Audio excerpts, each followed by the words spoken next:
पुराण तृतीय स्कंद चतुर्थ स्कंद 16वां अध्याय। वंदी जन द्वारा महाराज पृथु की स्तुति।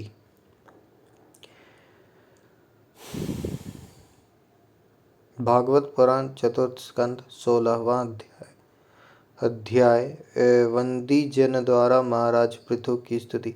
श्री मैत्रेय जी कहते हैं, महाराज पृथु ने जब इस प्रकार कहा तब उनके वचनामृत का आस्वादन करके सूत आदि गायक लोग बड़े प्रसन्न हुए। फिर वे मुनियों की प्रेरणा से उनकी इस प्रकार स्तुति करने लगे।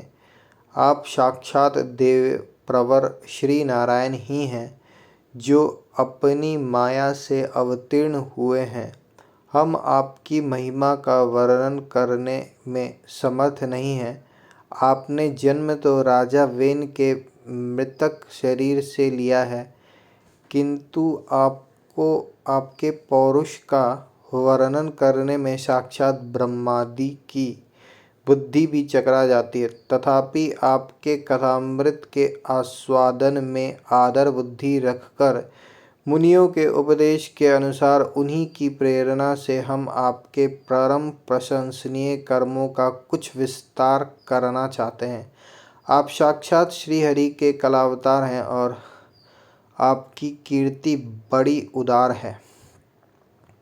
ये धर्मधारियों में श्रेष्ठ महाराज पृथु लोक को धर्म में प्रवृत्त करके धर्म मर्यादा की रक्षा करके तथा उसके विरोधियों को दंड देंगे। ये अकेले ही समय समय पर प्रजा के पालन पोषण और अनुरंजन आदि कार्य के अनुसार अपने शरीर में भिन्न भिन्न लोकपालों की मूर्तियों को धारण करेंगे तथा यज्ञ आदि के प्रचार द्वारा स्वर्गलोक और वृष्टि की व्यवस्था द्वारा भूलोक दोनों का ही हित साधन करेंगे। ये सूर्य के समान अलौकिक महिमा मान्वित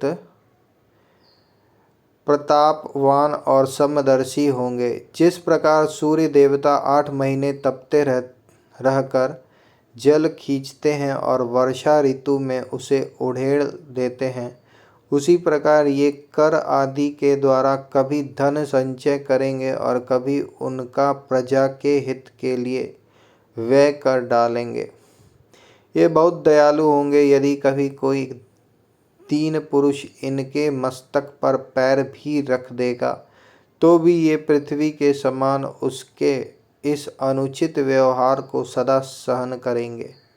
कभी वर्षा न होगी और प्रजा के प्राण संकट में पड़ जाएंगे तो ये राजवेशधारी श्री हरि इंद्र की भांति जल बरसाकर अनायास ही उसकी रक्षा कर लेंगे।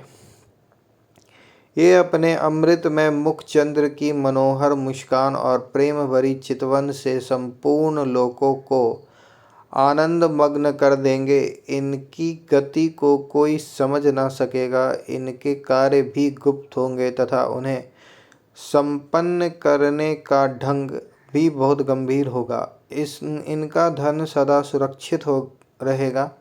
ये अनंत महात्म्य और गुणों के एकमात्र आश्रय होंगे। इस प्रकार मनस्वी पृथु साक्षात वरुण के ही समान होंगे।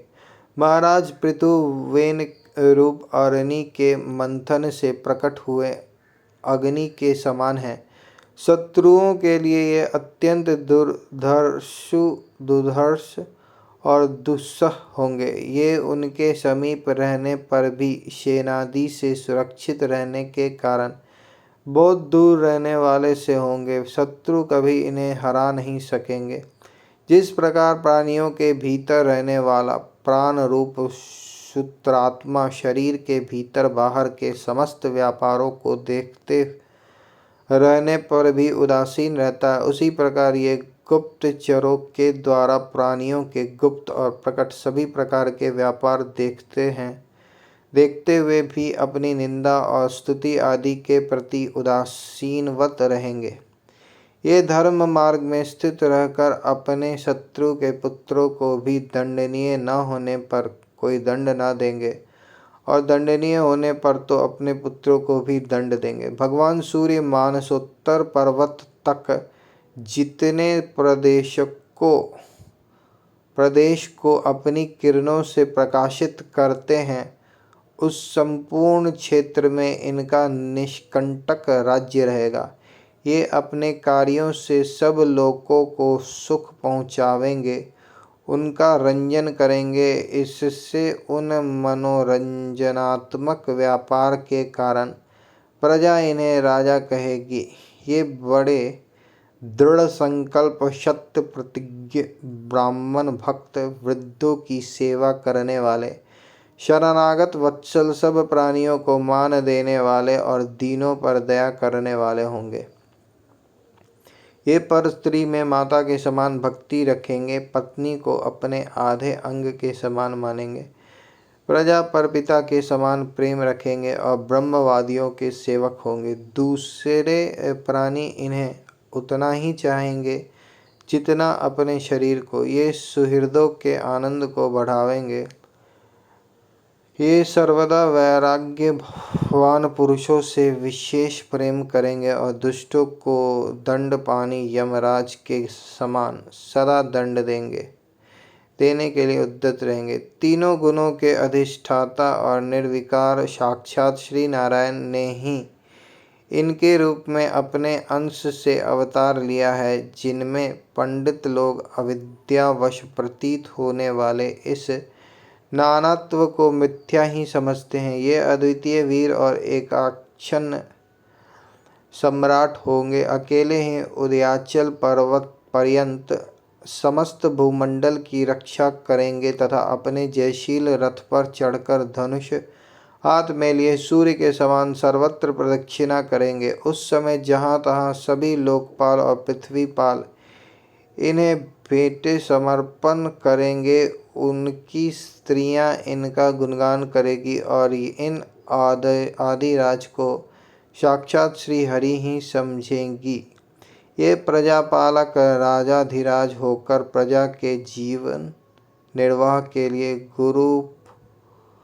गौरूप धारिणी पृथ्वी का दोहन करेंगे और इंद्र के समान अपने धनुष के कोनों से बातों के बाते में पर्वतों को तोड़ फोड़ कर पृथ्वी को समतल कर देंगे। रणभूमि में कोई भी इनका वेग नहीं सह सकेगा। जिस समय ये जंगल में पूंछ उठाकर विचरते हुए सिंह के समान अपने आजगव धनुष का टंकार करते हुए भूमंडल में विचरेंगे, उस समय सभी दुष्ट जन इधर उधर छिप जाएंगे। ये सरस्वती उद्गम स्थान पर 100 अश्वमेघ यज्ञ करेंगे। तब अंतिम यज्ञानुष्ठान के समय इंद्र इनके घोड़े को हरकर ले जाएंगे।